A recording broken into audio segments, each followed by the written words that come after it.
Iglesia Cristiana La Familia presenta un mensaje a la luz de la palabra, con el pastor Bernardo Ríos.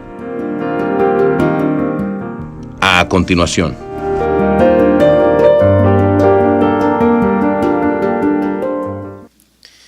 Eclesiastés capítulo 5, versículo 1.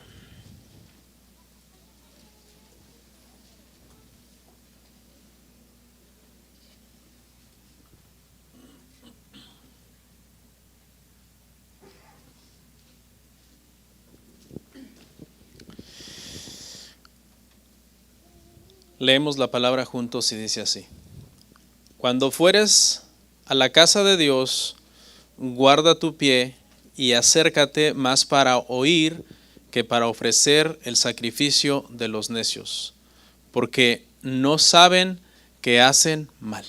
Oramos. Te damos gracias, Señor, por este privilegio, esta oportunidad de estar aquí. Qué gran bendición, Señor, poder estar vivos, poder estar reunidos, poder estar en la iglesia, poder estar sobre todo en Cristo. Te rogamos, Padre, que este tiempo sea de edificación, sigue trabajando en nosotros. Reconocemos que somos proyectos en construcción todavía, somos proyectos en remodelación. Sigue edificándonos, moldeándonos. Guíanos, santifícanos en tu palabra, Señor.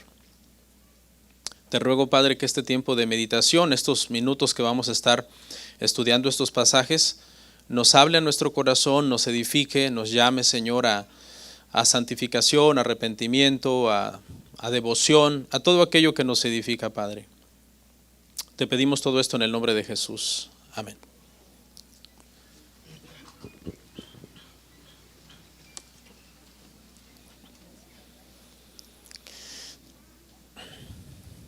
Gloria a Dios, hermanos. Bueno, por la gracia de Dios hemos llegado al capítulo 5 de Eclesiastés. Mi oración es que Dios use este libro para nuestras vidas, nuestra edificación, hermanos, que podamos dar frutos. Y como dije el domingo pasado, hermanos, cuando me tocó predicar el capítulo 4, dije que algunas veces el autor de Eclesiastés hizo algo que hacía o que hizo en el libro de los Proverbios. Sabemos que es Salomón el mismo autor y que de repente hay porciones que hablan de una cosa y luego pasas a los siguientes versos y hablan como de lo mismo, pero dándole un giro un poco diferente. Y hoy tenemos un capítulo parecido en ese aspecto al de la semana pasada. Sin embargo, hermano, cuando ya lo analizas y pones un poco más de atención, podemos encontrar por lo menos que hay dos cosas que conectan unas porciones, las porciones entre ellas. Y yo creo que una de las cosas, hermano, que conectan es la reverencia y el temor. Y por eso es que le puse por tema a nuestro sermón del día de hoy: reverencia y temor de Dios. Reverencia y temor de Dios. Ese es el sermón que vamos a estar desarrollando con la ayuda del Señor. 20 versos los vamos a ver completos, así que atentos, y vamos entonces a estar analizando esos dos temas, pero lo vamos a analizar, hermano, mientras avanzamos por los 20 versículos y lo vemos en 3 encabezados diferentes. Amén. Este va a ser nuestro bosquejo entonces para hoy. Atentos, nuestro bosquejo es, punto número 1, cómo acercarnos a Dios. Eso lo vamos a ver en la sección de los versos del 1 al 7. En el punto 2 vamos a estar hablando de los males que pueden venir con las riquezas del mundo. Eclesiastés 5 del 8 al 17. Y por último, hermanos, la bendición de Dios en nuestras vidas. Eclesiastés 5, 18 al 20. Esos van a ser entonces nuestros 3 encabezados, pero en los 3 encabezados vamos a estar hablando entonces prácticamente dándole un giro diferente al tema, pero siempre hablando de reverencia a Dios y temor de Dios. Amén. Vamos a ver el punto número 1, hermanos, cómo acercarnos a Dios. Y para eso vamos a leer entonces ahí juntos Eclesiastés 5, verso 1 al 7, hermanos. Eclesiastés 5, verso 1 al 7.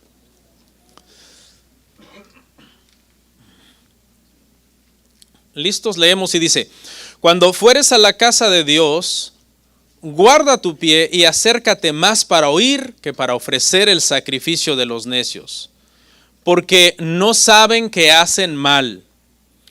no te des prisa con tu boca, ni tu corazón se apresure a proferir palabra delante de Dios, porque Dios está en el cielo y tú sobre la tierra.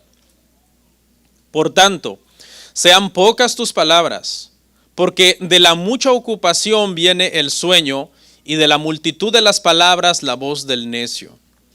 Cuando a Dios haces promesa, no tardes en cumplirla, porque Él no se complace en los insensatos. Cumple lo que prometes, mejor es que no prometas y no que prometas y no cumplas. No dejes que tu boca te haga pecar, ni digas delante del ángel que fue ignorancia. ¿Por qué harás que Dios se enoje a causa de tu voz y que destruya la obra de tus manos? Donde abundan los sueños, también abundan las vanidades y las muchas palabras, mas tú teme a Dios.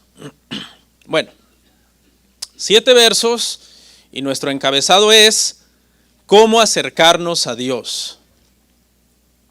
En esta sección, hermano, Salomón observó a los adoradores ir y venir al templo, alabando a Dios, orando, sacrificando. Estaba todavía en boga, ¿verdad? En vigencia el tema de los sacrificios.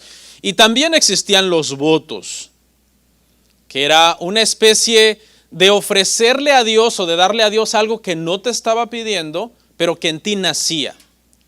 Dios no obligaba a las personas a hacer votos, pero lo ponía Dios ahí como una opción para aquellos que su corazón estaba desbordando de adoración y de agradecimiento, hicieran estos votos entonces sin que Dios se los estuviera pidiendo. Pero al notar Salomón, hermano, a este grupo de adoradores, a este grupo de personas que iban al templo, Salomón se dio cuenta que no todos eran sinceros.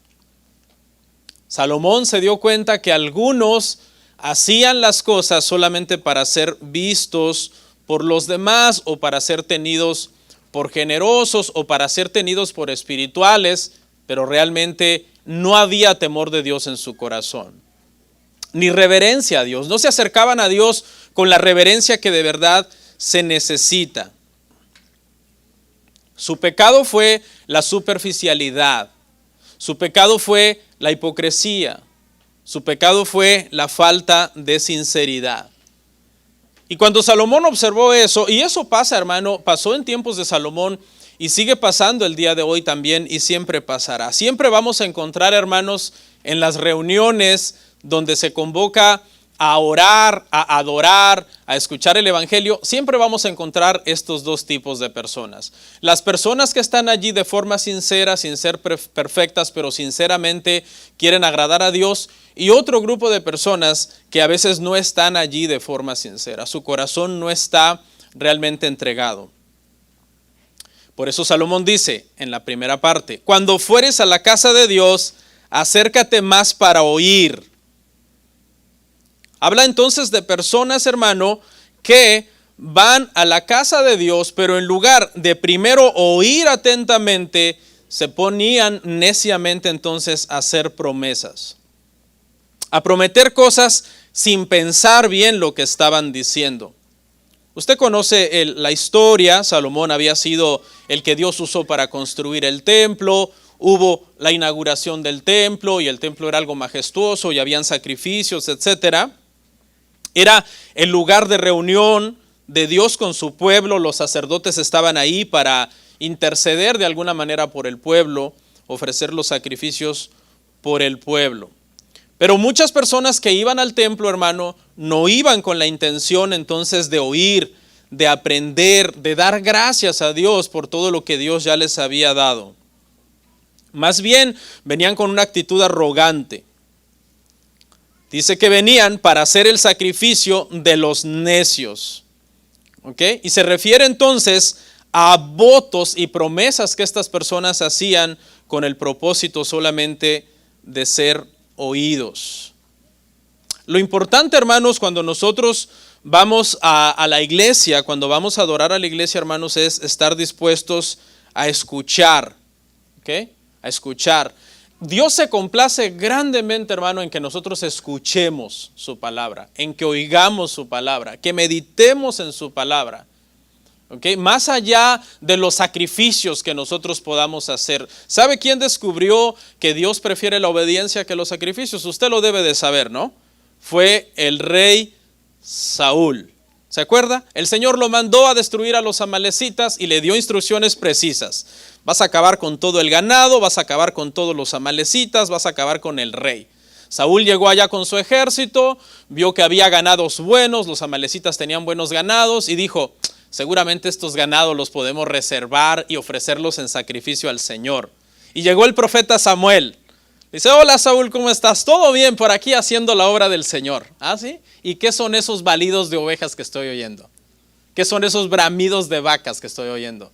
Ah, no, es que el pueblo vio que estaban estos ganados aquí y pensamos seguramente los podemos ofrecer en sacrificio al Señor. ¿Qué le dijo Samuel? El Señor se complace más en tu obediencia a su palabra que en tus sacrificios. Porque si hubiera obedecido correctamente a la palabra de Dios, habría destruido a esos ganados, porque esa fue la instrucción. Amén, hermanos. Dios nos da instrucciones en su palabra, hermanos, que nosotros tenemos que obedecer, que nosotros tenemos que seguir. Tengamos mucho cuidado, hermanos, de no seguir, hermanos, las instrucciones, lo que Dios nos manda. Dios se complace en nuestra obediencia. Y para aprender a obedecer, tenemos que aprender a oír. Tenemos que aprender a escuchar lo que Dios nos está pidiendo. El día de hoy, hermano, ya no hay sacrificios de animales. Por la gracia de Dios, Hebreos 10, 1 al 14, nos dice que Cristo fue el último sacrificio. El sacrificio final, el sacrificio perfecto, el Cordero de Dios que verdaderamente quitaba el pecado del mundo.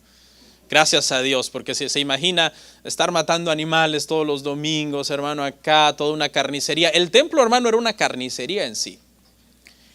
El Shabbat, el sábado que estaba mandado a que el pueblo lo guardara, era el día que el sacerdote más trabajaba.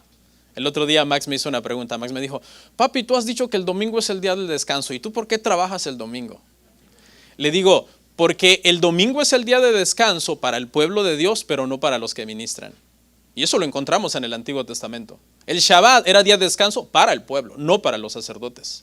El sacerdote era el que más trabajaba el domingo, era un carnicero prácticamente ese día, ¿no? Matando animales, ofreciendo sangre, haciendo expiación, etc. Por la gracia de Dios, hermano, no vamos a hacer sacrificios el día de hoy, ni nunca más, porque Cristo es el sacrificio final, perfecto. Este es mi Hijo amado, dijo el Padre, en el cual tengo complacencia, a Él oíd.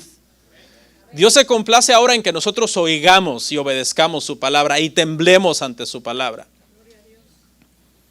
Pero, hermanos, ¿cuáles son los sacrificios entonces del cristiano? Si ya no hay sacrificios de animales. Bueno, la Biblia habla de los sacrificios del cristiano. Por ejemplo, en Romanos capítulo 12, versículo 1 y 2 dice, presentad vuestros cuerpos en sacrificio vivo, santo, agradable a Dios. ¿Y cómo hacemos eso? Eso hacemos cuando venimos en oración, nos arrodillamos, estamos presentando nuestro cuerpo ahí. Procure que también esté la mente ahí, ¿no? Para que no sea nada más un costal de carne ahí mal arrodillado, no. Que también esté la mente enganchada. Cuando abrimos las escrituras y las comenzamos a leer, estamos presentando nuestro cuerpo. Al levantarnos los domingos, el día del Señor, para ir a la iglesia, estamos presentando nuestro cuerpo también. En sacrificio vivo, santo y agradable a Dios. Procuremos que sea agradable. Procuremos que sea con la actitud correcta. Porque si no, caeríamos en lo que hacían estos, iban al templo a ofrecer el sacrificio de los necios. ¿Qué otra forma de sacrificios nosotros ofrecemos hoy? Sacrificios de alabanza, frutos de labios que confiesan su nombre. Hebreos capítulo 13, verso 15 al 16. ¿Qué más? Un corazón contrito y humillado no despreciará al Señor. Salmo 51, 17. ¿Qué más? Nuestras oraciones que debemos ofrecer al Señor con fe. Salmo 141, verso 1 al 2. Todavía hay sacrificios. No hay sacrificios de animales ya. Pero hay sacrificios de obediencia en ese sentido, si usted quiere, de nosotros escuchar atentamente la voz de Dios y obedecer su palabra. Decimos amén, hermanos. No te des prisa, dice Salomón, con tu boca, ni tu corazón se apresure a proferir palabra delante de Dios. Es decir, la actitud con la que debemos de venir a la iglesia, hermanos, debe de ser un corazón reflexivo. Debemos de venir a la iglesia con un corazón reflexivo, con una reverencia. Llegamos a la casa del Señor y debemos de venir entonces, hermano, y en lugar de ponernos a pedir o de ponernos a ofrecer a lo necio, más bien debemos de agradecer. Y Salomón dice, ¿sabes por qué? ¿Sabes por qué te digo que tengas reverencia cuando vas a la casa del Señor? Que escuches atentamente antes de ponerte a hablar cosas que ni has pensado, porque Dios está en el cielo y tú sobre la tierra. Y esta expresión no se refiere a lejanía, no se refiere a que Dios está distante de nosotros. ¿Okay? El llamado es aquí a que nosotros entendamos que Él es creador y Él está por encima de todo. Nosotros somos criaturas y somos terrenales. ¿Hay una cierta familiaridad con Dios? Sí, porque es nuestro Padre, pero esa familiaridad tiene una línea porque no es un Padre humano. Es el Padre celestial, es Dios todopoderoso, es grande, es sublime. Nosotros no podemos, nuestra mente no puede alcanzar a comprender todo lo que es Dios. Y por tanto, nunca debemos de perder eso, hermanos, de vista, ¿no? Tengamos cuidado cuando le hablamos a Dios. Debe de haber una forma de reverencia cuando nosotros le hablamos al Señor. Por tanto, sean pocas tus palabras. Sean pocas tus palabras. Ten cuidado, no te acerques, a la hora de estar orando, no te acerques a la ligera a Dios. La oración es un asunto de seriedad. Hay mucha gente que cuando va a orar a Dios le oran así, ¿no? Como si fuera su amigo. Hola, cuate, ¿cómo estás? Bueno, tú ya sabes mi corazón, así que ya sabes, te voy a decir esto y estoy enojado contigo. El otro día escuché a una persona decir, yo me peleé con Dios. Y yo, cálmate, hormiga. No, hermano, debemos de tener mucho cuidado cuando nosotros nos acercamos al Señor. Vamos a suponer que un día, hermano, a usted se le hiciera una injusticia. Y le dijeran, ¿sabes qué? El presidente te va a recibir en la Casa Blanca. Trae una hoja escrita donde vas a traer una petición pidiendo justicia. Y yo le aseguro que a saber cuántos días pasaría redactando ese documento, ¿no? Y pensando qué palabras le cambio, qué palabras le ajusto, qué palabras podrían ser malinterpretadas y a lo mejor salgo de la Casa Blanca rumbo a la cárcel, ¿no? Entonces, ¿se imagina si nosotros queremos tener esa reverencia cuando quizás vamos a llevarle una petición a un hombre? Que es un hombre poderoso el presidente, pero no es el todopoderoso. Así debemos también, hermano, tener cuidado cuando nosotros, hermano, nos acercamos al Señor con ese respeto, con esa solemnidad. Porque nos estamos acercando al trono del Todopoderoso y nuestra oración no debería de ser frívola, nuestras promesas no deberían de ser frívolas. El día de hoy existen los votos cristianos también. Los votos cristianos siguen vigentes, ¿no? Como cuando un hombre hace votos y dice, prometo amarte, respetarte y estar contigo todos los días de la vida, en la salud, en la enfermedad, en la pobreza y hasta que la muerte nos separe. Esos son votos cristianos.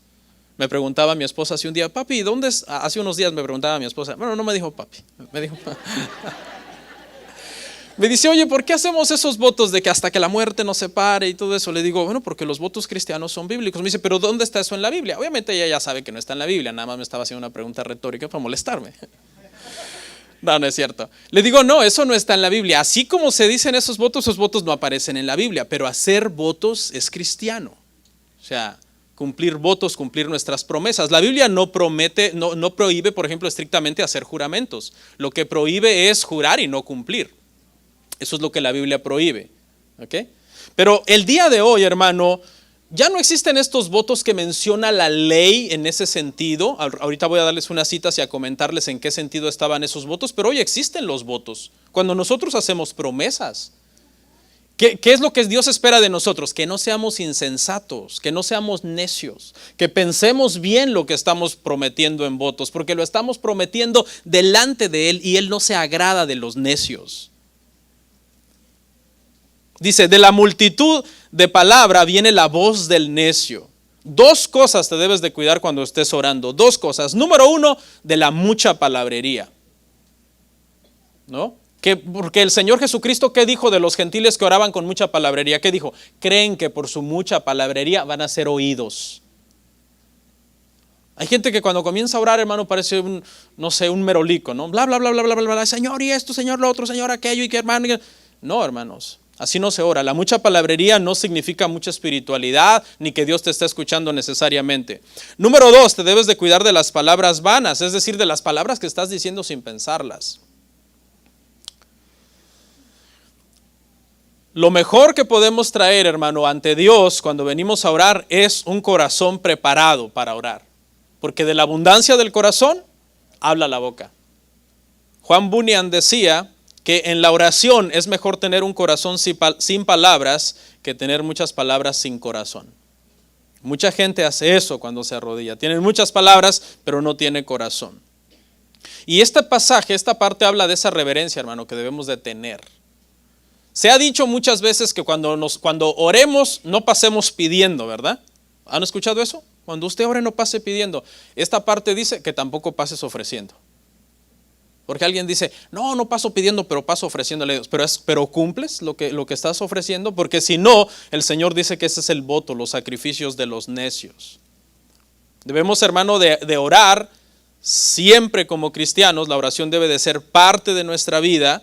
Si usted no está orando, por lo menos llévese esto esta mañana, ore sistemáticamente.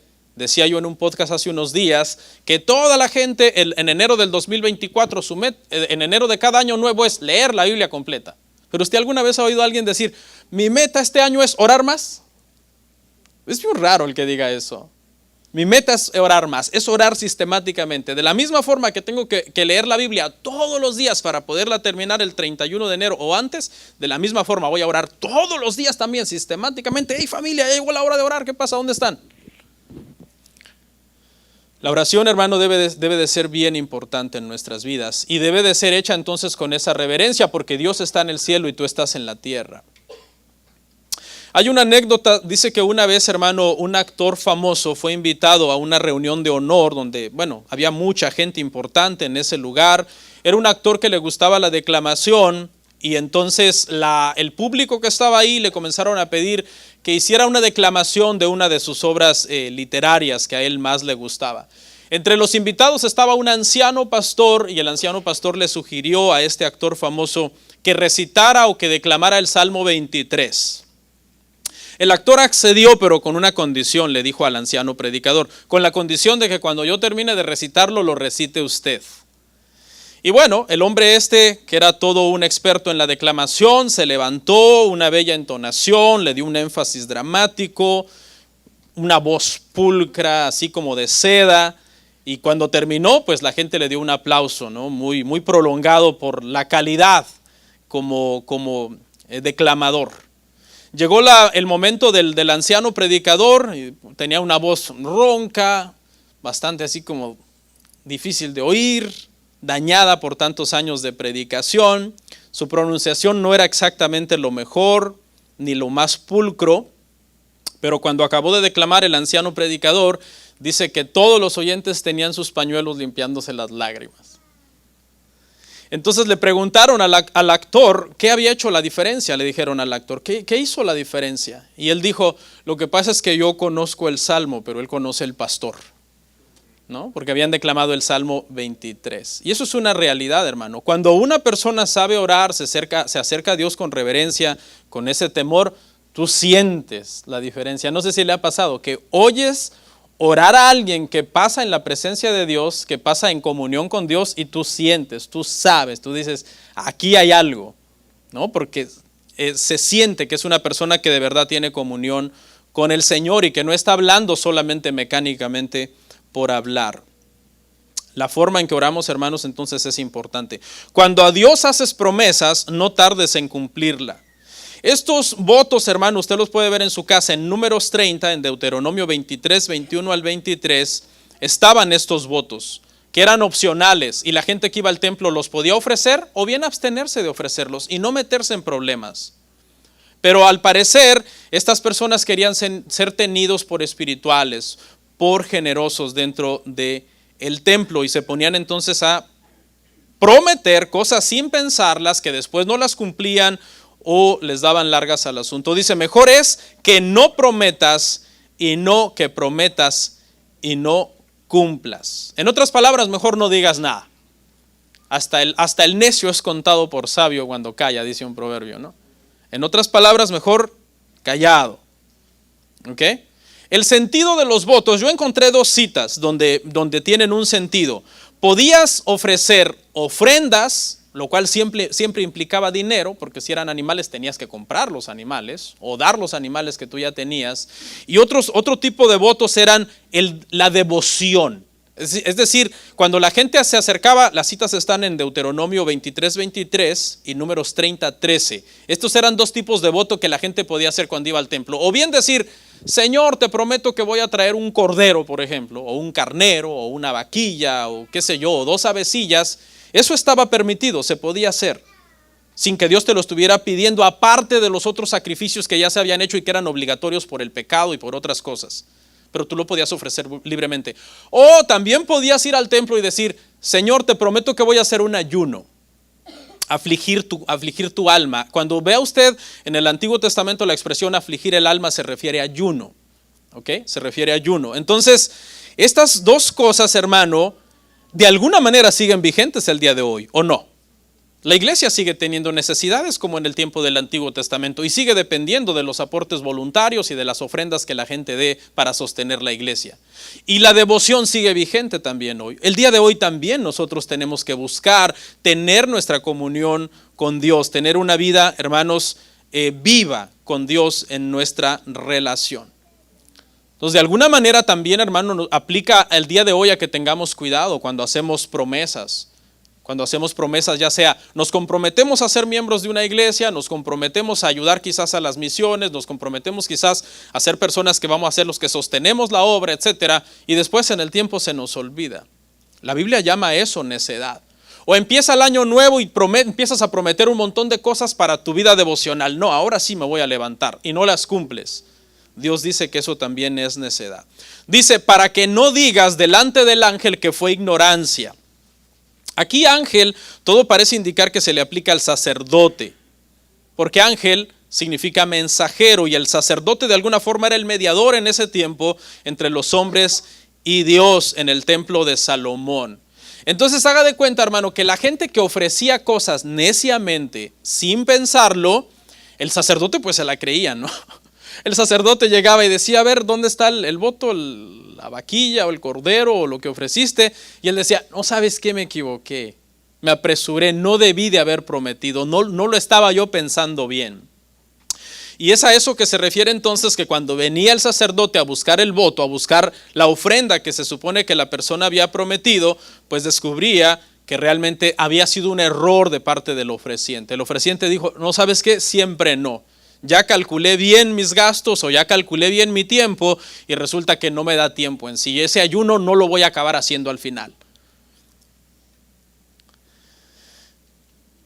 Muchos prometen cosas, hermano, para sobornar al Señor, ¿no? Cuando se está pasando por una prueba, por un problema en nuestra vida, ¿cuántos no prometemos cosas? Todos, yo creo que es no sé si usted alguna vez ha pasado una prueba y comienza usted a prometerle cosas a Dios. Yo he pasado por cosas así en mi vida, ¿no? Porque está vigente hacerle promesas a Dios. Lo que está mal es que no se las cumplas.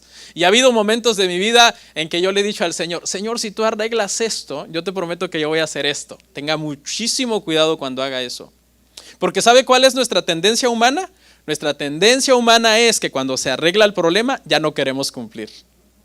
Esa es una tendencia en nosotros como seres humanos. Señor, si me sanas, te serviré. Sana a la persona y no lo vuelves a ver, hermano. Señor, si me das una esposa, me casaré con ella y te serviremos juntos. No vuelves a ver esa parejita después, hermano. Señor, si nos das un hijo, lo dedicaremos a ti en la obra, como un Samuel crecerá en el templo. Nace el niño, ya no vuelven a la iglesia. No es que el niño le da frío, le da la lluvia, le da gripa y no los vuelves a ver a los hermanos. Señor, si me permites llegar a tal lugar, cuando yo llegue ahí, yo seré fiel, un congregante fiel en la iglesia. Son votos vacíos, promesas que se hacen muchas veces sin pensar. ¿De dónde vienen los votos vacíos? Los votos vacíos vienen de hipocresía. Tu relación con Dios no es fuerte, tus votos a Dios no son fuertes, no son sinceros. Lo que le prometes a Dios no es real. Tengamos cuidado al prometer. Muchos hombres dicen, esposa, te juro. por Dios que voy a cambiar. ¿Cuánto, los que estamos casados aquí, ¿no? Y yo sé que a lo mejor hay unos que ya cambiaron, gracias a Dios, ¿no? Ya cambiaron, ya alguien dice, ya tenemos 20 años de casados, ¿y cómo ha cambiado mi cónyuge? Debe de haber casos por ahí, porque yo sé que hay. Pero hay alguien por ahí que dice, este hombre tiene años prometiéndome cambiar, es un mentiroso. Y fíjese cómo lo dice, te juro por Dios que voy a cambiar. Tenga cuidado, ¿eh? O los hijos, Señor, te prometo que voy a ser más obediente con mis padres. Y al ratito están desobedeciéndote. Los cristianos, Señor, este año te voy a buscar más. Y cuando llega la rosca de Reyes se acabó la promesa. Mire lo que dice la parte final de esta sección. ¿Por qué harás que Dios se enoje a causa de tu voz y que destruya la obra de tus manos? Dios no se agrada, hermano, de los votos insensatos, de las promesas insensatas que hacemos en nuestra vida. Este pasaje está fuerte. ¿Por qué harás que Dios se enoje con tu voz? Porque pregunta, ¿a quién engañó el ofreciente? Al sacerdote, ¿verdad? ¿Engañó a Dios? No, a Dios no lo engañó. A Dios más bien lo estaba provocando a ira con sus falsas promesas. La Biblia lo que manda, hermanos, es que nosotros seamos personas de sí, sí o no, no. Porque lo que viene de más, lo que procede de más, dice que de mal proviene, ¿no? De mal procede. Bueno, vamos a ir al segundo encabezado, hermano. Los males que pueden venir con las riquezas del mundo. Lea conmigo rapidito Eclesiastés 5, 8 al 17.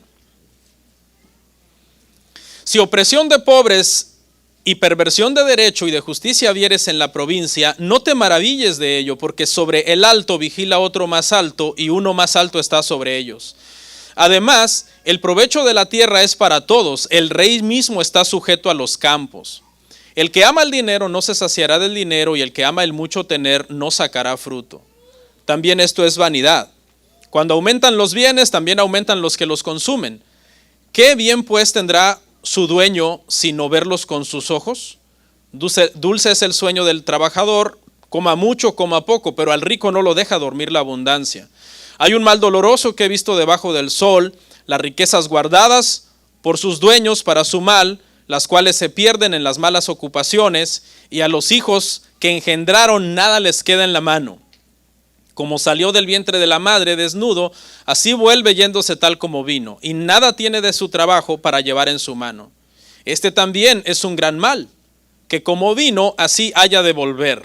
¿Y de qué le aprovechó trabajar en vano?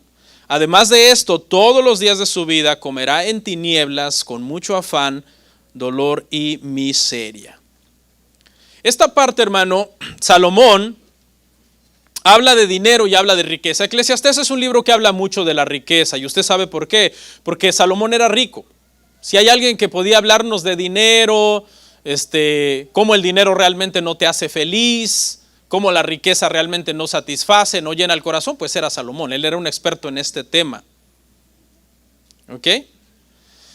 Y en esta parte, hermano, va a retomar un poquito el tema de la injusticia social que hablamos en el tema pasado, pero dándole un giro a esta situación. Lo primero que dice es, no te maravilles de la opresión de los pobres y de la perversión del derecho. Este no es un llamado a la indiferencia cuando nosotros vemos la injusticia, como dicen, ¿y qué? Pues si siempre ha habido injusticia, desde que el hombre cayó y es un pecador siempre. No, la actitud no es de decir, no te maravilles, déjalo que pase, no. La actitud aquí, hermanos, es hacernos un llamado a no esperar justicia perfecta de parte de los hombres. Porque los seres humanos, hermano, pues no somos perfectos. Nuestro corazón es engañoso y tiene una tendencia entonces al mal. Entonces, ¿de qué presidente o de qué gobernador podemos esperar una justicia perfecta? De ninguno, realmente. Podemos esperar que unos sean más justos que otros, pero no realmente justos en el sentido de ser buenos, de ser perfectos, de ser ideales. Salomón dice, ¿por qué? Dice, porque sobre uno alto está otro más alto, y uno más alto está sobre ellos. Quiere decir entonces que los funcionarios, los sistemas de gobierno tienen de alguna manera una cierta jerarquía, ¿no? Y entonces el presidente debe de vigilar que los gobernadores estén haciendo bien las cosas, los gobernadores deben de vigilar a la gente que esté debajo de ellos, ya sean congresistas, diputados, etcétera. Siempre se debería de estar cuidando entonces el orden para que no haya corrupción. Pero también, si usted ve de esta parte, hermano, podríamos entenderlo, aunque no dice eso el pasaje, lo podríamos entender que por sobre todos los gobernantes, que está sobre uno más alto y luego sobre ese otro más alto, ¿está quién? Está Dios, que es el Altísimo. Nadie está tan alto como Él. A final de cuentas, entonces, cuando nosotros vemos alguna injusticia dentro de los gobernantes, los presidentes, etcétera, tenemos que entenderlo que Dios lo está permitiendo de alguna manera. Porque Él es el Altísimo, Él es soberano, y si Él, que puede cambiar la situación, no lo hace, es porque lo está permitiendo. Y debemos de descansar entonces en eso, en esa soberanía del Señor. Dice, el provecho de la tierra es para todo, hasta el rey mismo está sujeto a los campos. Parece que aquí la idea de este verso es que a pesar de la corrupción en la burocracia de la que ya nos acaba de mencionar, sin embargo es mejor tener un gobierno organizado. Porque, ¿qué es lo que muchos comenzaron a promover hace un tiempo atrás, hermano, cuando vino la pandemia y todo eso? Abroguemos la policía, ¿no? Quitemos los gobiernos, quitemos la policía. Este pasaje da a entender, hermano, que a pesar de todo es mejor, aunque el gobierno a veces se equivoca y comete injusticias, es mejor tener un gobierno organizado que vivir en anarquía. ¿Por qué? Bueno, porque algunos se pueden quizás beneficiar de la corrupción, unos cuantos se pueden beneficiar de la corrupción, pero ¿cuántos se pueden beneficiar de un gobierno organizado? Todos. En sí el gobierno organizado beneficia a todos, la corrupción beneficia solo a algunos, incluso aunque a veces el gobierno pues hace cosas que no están bien. El que ama el dinero no se saciará del dinero, ¿no? El que dice un dicho por ahí, el que más tiene, más quiere. Hay personas que han puesto al dinero prácticamente, le han dado al dinero los atributos de Dios, ¿no? Dios tiene ciertos atributos y hay gente que se los da al dinero. Por ejemplo, la Biblia dice, amarás a Dios. Ellos lo entienden así, amarás el dinero. La Biblia dice que ofrezcamos al Señor sacrificios dignos de alabanza y nuestros cuerpos en sacrificio vivo santo a Él. Hay gente que lo entiende, te sacrificarás hasta la muerte por el dinero, ¿no? La Biblia dice que Dios es todopoderoso, que Dios es el omnipotente. Hay gente que lo entiende así, el dinero es todopoderoso. Con dinero se puede todo. El Señor te pide que le des toda tu mente, todo tu corazón. Pero hay gente que piensa solamente en dinero. Entonces prácticamente le dan los atributos de Dios al dinero y sus vidas giran y son controladas en torno al dinero. Pero como el ser humano, hermano, no puede ser satisfecho por nada más que por Dios, pues Salomón lo que descubrió es que realmente el que ama el dinero nunca se saciará del dinero. Eso es lo que Salomón está aconsejando aquí, porque él era rico y él sabía muy bien lo que estaba hablando. Nunca estará satisfecho el corazón humano realmente en el dinero. ¿Por qué? En la Biblia tenemos por lo menos dos razones por las que debemos tener mucho cuidado con el dinero. La primera es porque no puedes servir a dos señores, o amarás a uno o amarás al otro. Y uno de los señores en ese pasaje es Dios y el otro dinero es que las riquezas. El otro pasaje que nos puede ayudar a entender esto también es el pasaje que dice, porque la raíz de todos los males es el amor al dinero. Por lo menos estos dos pasajes nos hacen una clara advertencia. Si te toca elegir entre Dios y el dinero, siempre tienes que elegir a Dios. Y cuando tengas el dinero, ten mucho cuidado de que tú seas el dueño del dinero, no el dinero dueño tuyo. De que tú uses al dinero y no que el dinero te está usando a ti. Porque cuando tú lo ames al dinero, esa será la raíz de todos los males. Comenzarán a venir entonces otros problemas. Porque esta parte habla de eso, ¿no? De los males que vienen con las riquezas del mundo. Cuando aumentan los bienes, aumentan los que los consumen. Todos necesitamos un poco de dinero para vivir, ¿sí o no?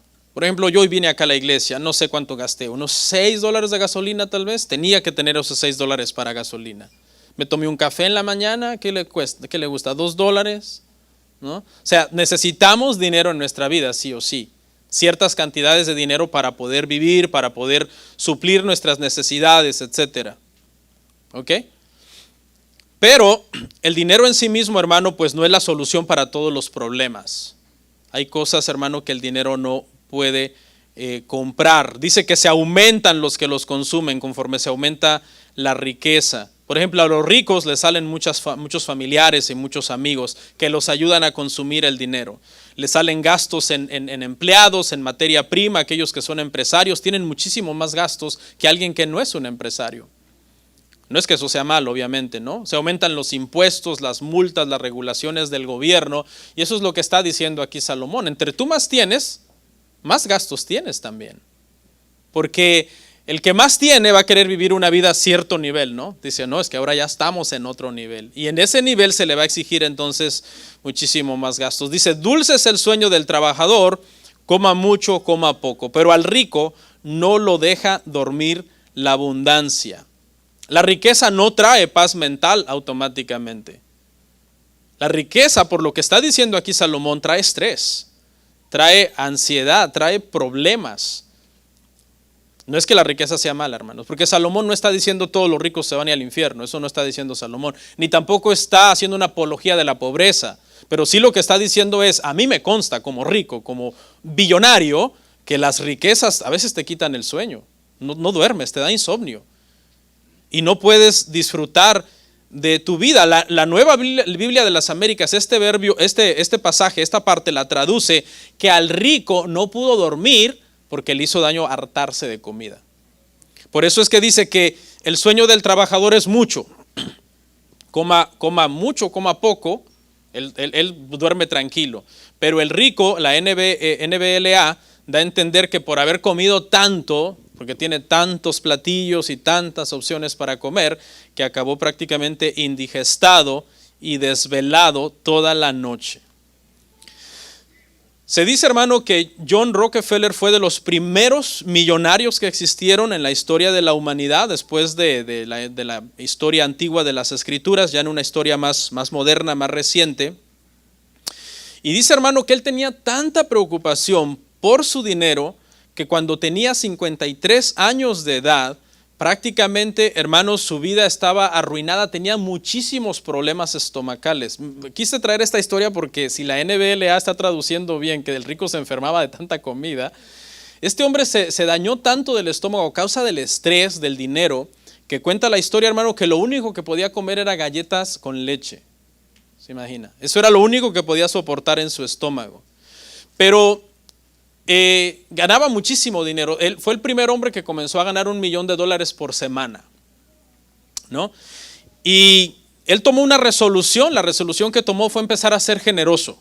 Empezó a regalar parte de su dinero. ¿Para qué quieres $1 millón por semana? No es muchísimo dinero. En aquel entonces, $1 millón por semana.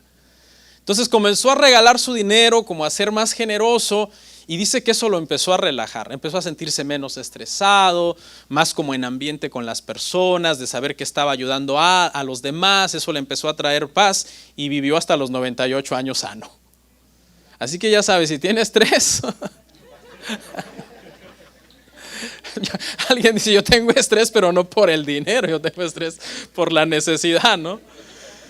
Pero bueno, ahí hay un claro ejemplo, hermano, de que la Biblia no se equivoca. Este rico no pudo dormir por tanto comer, hermano.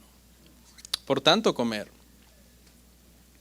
Hay un mal doloroso, dice, que he visto debajo del sol, las riquezas guardadas por sus dueños para su mal, las cuales se pierden en malas ocupaciones y a los hijos que engendraron, nada les queda en la mano. Aquí Salomón está hablando de una persona, hermano, que se hizo rico con mucho afán, con mucho trabajo, que no tomó en cuenta a Dios y un día hizo un mal negocio y se fue a una bancarrota y lo perdió todo. Eso es lo que está hablando aquí. Por eso dice, las riquezas las cuales se pierden en las malas ocupaciones y luego a los hijos que engendraron, nada les queda en la mano. Son ricos que acabaron pobres, en una situación de pobreza por un mal negocio. Entonces, como los ricos, hermanos, se acostumbran a un nivel de vida muy elevado, dicen, hermano, que es un terror terrible. A mí no me consta porque nunca he sido rico, hermanos. Pero dicen, hermano, que los ricos prefieren morir que volver a la pobreza. Y se suicidan, hermano. ante una inminente recesión o bancarrota o un problema extremo donde ellos van a pasar ahora a tener que empezar a ser taxistas o algo así, mejor agarran y se tiran del edificio y se matan, ¿no? O sea, es terrible, ¿no? Cuando alguien tiene tanto el corazón en el dinero. Y eso ha pasado muchísimo, hermano. Eso hay mucha data de personas millonarios que ante una bancarrota han preferido mejor matarse. Es tremendo. Como salió del vientre de su madre desnudo, así vuelve.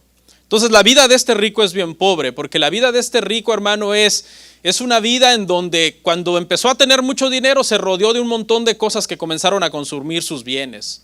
Le salieron familias hasta por debajo de las piedras, que yo también soy tu primo, que no me conoces, que no sé qué, que es primo lejano. Los impuestos se aumentan, las multas se aumentan, las regulaciones del gobierno si eres empresario.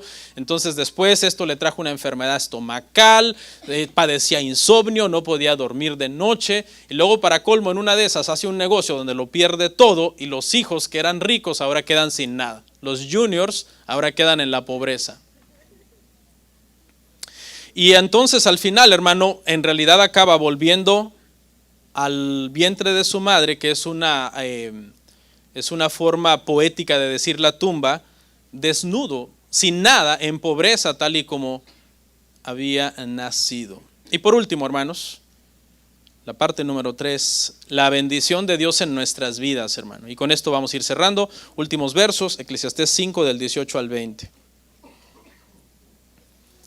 He aquí pues el bien que yo he visto, que lo bueno es comer y beber, y gozar uno del bien de todo su trabajo, con que se fatiga debajo del sol todos los días, de su vida que Dios le ha dado, porque esta es su parte. Asimismo, a todo hombre a quien Dios da riquezas y bienes, y le da también facultad para que coma de ellas, y tome su parte, y goce de su trabajo, esto es don de Dios, porque no se acordará mucho de los días de su vida, pues Dios le llenará de alegría el corazón. Y este es el resumen de este pasaje, de este capítulo.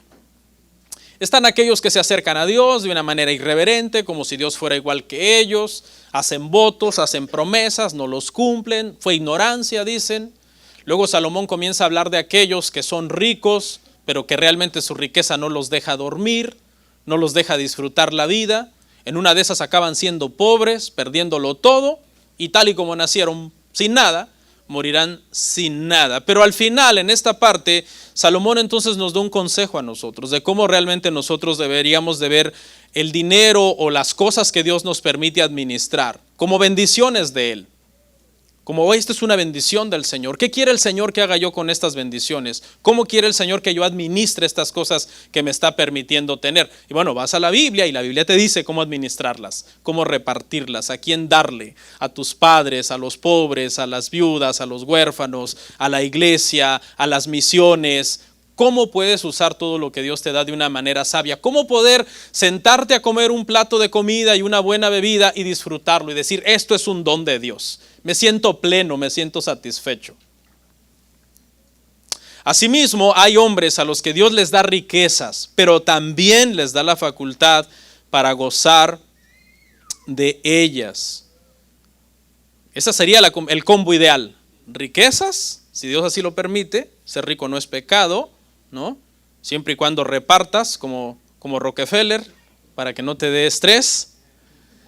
Hay que repartir, hay que dar. John Wesley decía que había que dar lo más posible, ¿no? John Wesley, que fue el padre de la iglesia metodista, se cree que si él hubiera recibido todo el dinero que le daban durante su ministerio y lo hubiera guardado, hubiera sido un pastor millonario. Pero él todo lo repartía, todo lo daba, siempre estaba tratando de ayudar a los demás. Dice, este es un don de Dios, porque eso llenará su corazón de alegría. ¿Ok? ¿De qué sirve entonces tener si no se puede disfrutar? Pidámosle a Dios que nos dé el contentamiento para poder disfrutar las cosas que nos da. Estaba leyendo una historia, hermano, ya para terminar, de un hombre que era multimillonario, pero perdió la capacidad en las papilas gustativas de sentir el sabor de las cosas. Entonces, este hombre era millonario, iba a buenos restaurantes, podía comer comidas exóticas, las comidas más exquisitas, más deliciosas, pero ¿qué cree? no le sabían a nada. ¡Qué castigo!, ¿no, hermano? Y no podía remediar con todo su dinero ese problema. Y es que este pasaje dice, hermano, que es un don de Dios comer y disfrutar, comer y beber las cosas que Dios nos da. ¿Cuántos cuando tuvieron, hermano, en la pandemia y les dio esa cosa que anduvo por ahí, cuántos perdieron el sabor? Qué feo eso, ¿no? Yo no lo perdí al 100%, nada más un día sentí como que no me supo bien la sopa de res y ya estaba yo preocupado. Y eso que un día, hermano, imagínense toda la vida, no poder disfrutar, hermano. Una hermana se enfermó y me dio mucha compasión. Llamé a su hijo, le dije, pregúntale a tu mamá cuál es su platillo favorito, véselo a comprar. No se sentí eso, digo yo, que sienta una pequeña compensación en medio de los dolores. Ya después la llamé, hermana, ¿qué tal? ¿Cómo estaba la comida? No me supo a nada, pastor. Mi plato favorito, pero no me supo a nada. Qué tremendo. Hermano, con cosas tan sencillas como esas, aunque tengas todo lo demás y que Dios no te dé la facultad de disfrutarlas, eso es terrible, hermanos. No hay nada como en lo poco que el Señor permita, después de nosotros haber sido todos los diligentes que podamos, disfrutar de las cosas que Dios nos ha dado. Porque Él nos da facultad. Mire lo que dice la última parte del verso, pues Dios le llenará de alegría el corazón. ¿Qué más riqueza que eso? Que la paz mental que Dios nos pueda dar. Que un corazón rebosante de gozo y paz en el Espíritu Santo. Oremos.